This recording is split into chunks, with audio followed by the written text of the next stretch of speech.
ఈ సమావేశాన్ని ఏర్పాటు చేసినటువంటి సోదరుడు క్రాంతిదల్ రాష్ట్ర అధ్యక్షులు పృథ్వీరాజ్ యాదవ్ గారికి అభినందనలు తెలుపుతూ, మరి రేవంత్ రెడ్డి గారు 23,000 స్కూల్స్ బంద్ చేస్తామని చెప్తున్నారు. రేవంత్ రెడ్డి గారిని సూటిగా, అంటే నేను ఎక్కువ టైం తీసుకొని 2 నిమిషాలే మాట్లాడతా, సూటిగా అడగదలుచుకున్నా, మరి మీరు ఒక్క స్కూల్ అయినా కట్టిండ్రా? మీరు స్కూల్స్ కట్టనప్పుడు మీకు కూల్చే అర్హత ఉందా అని చెప్పి నేను అడుగుతా ఉన్నా. మీరు కట్టిన స్కూల్స్ కాదు, నిజంగా ఒక ప్రభుత్వానికి ముఖ్యమైనటువంటి విషయాలు ఏముంటాయి? ప్రజల ప్రాథమిక హక్కులు నెరవేర్చాల్సిన అవసరం, బాధ్యత ప్రభుత్వానికి ఉంటుంది. అందులో విద్య, వైద్యం అనేది చాలా ప్రామాణికమైనటువంటి, మరి అవి ప్రజలకు కావలసినటువంటి హక్కులు. అటువంటి హక్కులు 23,000 స్కూల్స్ నేను బంద్ చేసి ఇంకేదో కొత్తగా స్కూల్స్ పెట్టి ఉద్ధరిస్తా అంటే ప్రజలు నమ్మేటువంటి స్థితిలో లేరు. అదేవిధంగా మరి రేవంత్ రెడ్డి గారు, నేను ఒక హిట్లర్ లాగా అని చెప్పి మొన్న ఒక ఇంటర్వ్యూలో చూసాం మేము. నిజంగా మరి రేవంత్ రెడ్డి గారికి ఎవరు మాట్లాడమని చెప్తున్నారో తెలియదు, ఎవరు స్క్రిప్ట్ రాసిస్తున్నారో తెలియదు, కానీ మేము నిజంగా అందరినీ తొక్కుకుంటూనే రావచ్చు, జెడ్పీటీసీ నుంచి ముఖ్యమంత్రి కావచ్చు, కానీ ఎంత ఎదుగుతే అంత ఒదుగాలనేది మీరు ముందు తెలుసుకోవాలని చెప్పి కూడా మేము చెప్తా ఉన్నాం. ఎందుకంటే మొన్న జరిగినటువంటి అసెంబ్లీ ఎన్నికలలో 2023 ఎన్నికలలో రేవంత్ రెడ్డి గారి ముఖం చూసి ప్రజలు ఓట్లే లేదు, అది మీరు గమనించాలని చెప్పి కూడా మేము చెప్తా ఉన్నాం. 2023లో అక్కడ మీ జాతీయ నాయకులైనటువంటి మల్లికార్జున్ ఖర్గే గారు, రాహుల్ గాంధీ గారు, అదేవిధంగా ఇంకా చాలా మంది కూడా, మరి వాళ్ళందరూ కూడా ఉద్యమకారుల ఇళ్లలోకి, నిరుద్యోగుల దగ్గరికి, ప్రజా సంఘాల దగ్గరికి, కుల సంఘాల దగ్గరికి, ఈ తెలంగాణ ప్రజలు గత 10 సంవత్సరాలు నష్టపోయినటువంటి ప్రజల దగ్గరికి వాళ్ళు ఇంటింటికి తిరిగి మరి వాళ్ళు ప్రజలను కన్విన్స్ చేసి, మా కాంగ్రెస్ నాయకులు 10 సంవత్సరాలు వాళ్ళు కరెక్ట్ గా పనిచేయలేదు, మీకు ఒక భరోసా కల్పించకనే మీరు వేరే పార్టీని మీరు ఎన్నుకున్నారు, ఈసారి మేము భరోసా కల్పిస్తామని చెప్పి వాళ్ళు వచ్చి తిరగడం వల్ల, వాళ్ళు వచ్చి ఇక్కడ సివిల్ సొసైటీ మీటింగ్లు పెట్టడం వల్ల ఓట్లేస్తే మీరు ముఖ్యమంత్రి అయింది రేవంత్ రెడ్డి గారు. మీరు అది మర్చిపోతే మీ కుర్చీ కిందికి నీళ్లు వస్తాయని చెప్పి కూడా నేను గుర్తు చేయదలుచుకున్నా. ఎందుకంటే ఈ రోజు ప్రతి మాట కూడా నేను అని మాట్లాడుతూ ఉన్నారు. మీరు అంటే మీరు కాంగ్రెస్ పార్టీ ముఖ్యమంత్రి, అదేవిధంగా మీ పార్టీ ఆదేశాల మేరనే ఈడ పరిపాలన జరుగుతుంది.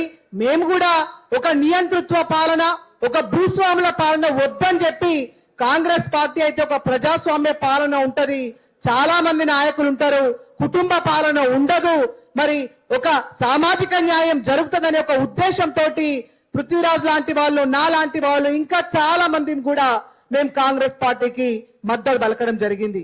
కానీ మరి ఈ రోజు మరి కేవలం ఒక మీరు మాత్రమే, ఒక ఇప్పుడు ఇతరని చెప్పుకునే మీరు మాత్రమే మరి తిరగడం వల్ల మరి ఓట్లేసి ప్రజలు గెలిపించిందని చెప్పి పేదోళ్ళ ఇండ్లు కూల్చడం కావచ్చు. వెలుగుమట్లలో పేదోళ్ళ ఇండ్లు కూల్చిండ్రు, పేదోళ్ళ ఇండ్లకు మాత్రం మరి ఈ మీ కూల్చడానికి అన్ని రకాలుగా షరతులు వర్తిస్తా ఉన్నాయి, అన్ని రకాల చట్టాలు పనిచేస్తా ఉన్నాయి బుల్డోజర్లు పెట్టి.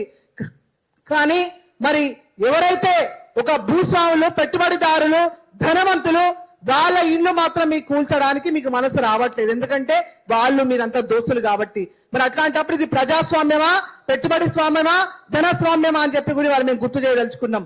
కాబట్టి 24,000 స్కూల్స్ కనుక మీరు కూలగొట్టాలి అంటే మీరు ఇక్కడ రాష్ట్రంలో కాంగ్రెస్ ప్రభుత్వాన్ని బొందబెట్టదలుచుకున్నారా అని చెప్పి అడుగుతా ఉన్నా. రాహుల్ గాంధీ గారి చెప్తా ఉన్నా, రాహుల్ గాంధీ గారు, just go through in Telangana what is happening in Telangana, what kind of ruling is going on Telangana, just ask your chief minister. This is my request from Telangana, Rahul Gandhi garu and Mallikarjun Kharge garu. Why? Because we voted only, we believed your leadership, we trusted your leadership, in that cause only we voted for you, not for your Telangana Congress leaders. Why? Because we know that your Telangana Congress leaders are unfit for ruling. That is the reason 2 times they lost their power. So కాబట్టి రాహుల్ గాంధీ గారు, మీరు ఇకనైనా strict గా, మల్లికార్జున్ ఖర్గే గారు మీరు కూడా civil society meeting లో మేము తాజకృష్ణ హోటల్లో మేము ఆర్గనైజ్ చేస్తాం, మీరు వచ్చినటువంటి పరిస్థితి ఉంది. అప్పుడు కూడా మేము అదే మాట్లాడినాం, కాంగ్రెస్ పార్టీలో ఒక ప్రజాస్వామ్యం ఉంటుందనే ఉద్దేశంతో. కాబట్టి మీరు ఇప్పుడు గనక మీరు చక్కబట్టకపోతే, ఎందుకంటే మేము కాంగ్రెస్ పార్టీకి సపోర్ట్ చేయడానికి, ఇండియా బ్లాక్ కి సపోర్ట్ చేయడానికి ఒకే ఒక కారణం, మతతత్వ పార్టీలకు మేము వ్యతిరేకం. అందుకని మీ secular party, democratic party Congress party అని చెప్పి నమ్మినాం కాబట్టి జాతీయ పరంగా కూడా మేము మీకు సపోర్ట్ చేయడం జరిగింది. కాబట్టి తెలంగాణలో ఏం జరుగుతా ఉందో ఇప్పుడు మీనాక్షి నటరాజన్ ఇష్యూ కూడా మీ వరకు కూడా వచ్చింది.